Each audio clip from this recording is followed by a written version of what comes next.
Gas নাই, বিদ্যুৎ নাই, কিছু নাই। আমি এখনো ঘরে ঢুকি না, কাল থেকে পরশুর দিকে ঘরে ঢুকবো। এইটাই আজকে রাত্রে আমার ঘরে আগুনটা জ্বালে দিচ্ছে। আমি হত দরিদ্র, রিক্সা চালে খাই। আমার 4 ছেলে, তো পরিবার নিয়ে এখানে দীর্ঘদিন বসবাস করি। অনেক কষ্ট করে কতটুকু জায়গা কিনে একটা ঘর করছি। কারা আমার ঘরটা কালকে রাত্রে আগুন জ্বালিয়ে দিস। আমি এখন পথে বসে গেছি।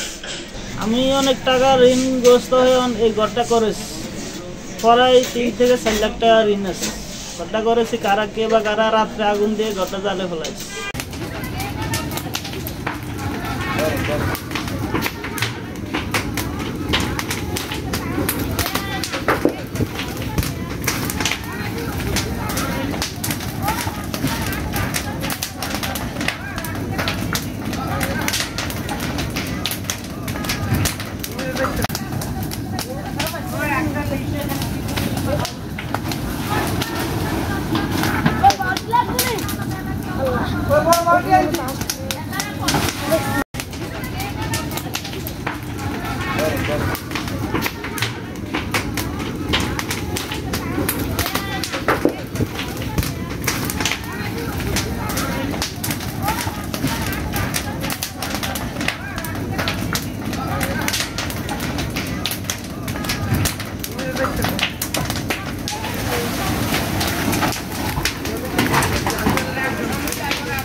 हाँ दे अंदर mana 5 inch nih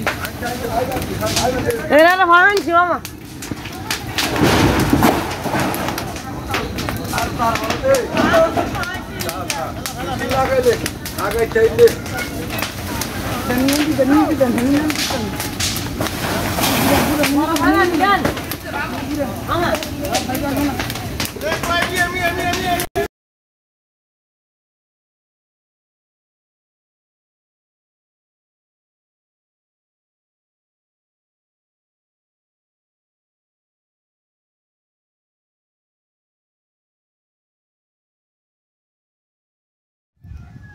সমস্ত ঘরে আগুন লাগে পুড়ে ছাই হয়ে গেছে, পুরোটাই ছাই, একবারে কিছু রয় না।